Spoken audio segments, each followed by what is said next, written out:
Hey guys, this is Amjad with another tutorial whether how we can place a watermark on our designs on Redbubble.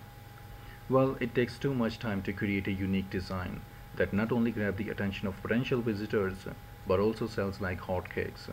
And sometimes your artwork or designs got stolen, which not only affects your sales but also demoralize you.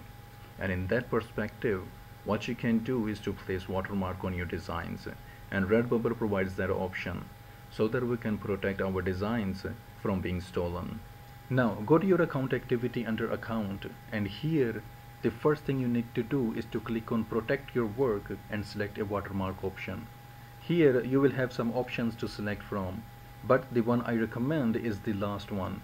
And then check this checkbox to discourage people to download your design, and then click on save.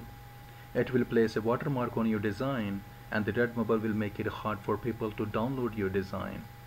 And this is how your design will look like when you set up your design protection here on Redbubble. And I hope this will be helpful for someone out there, and thanks for watching.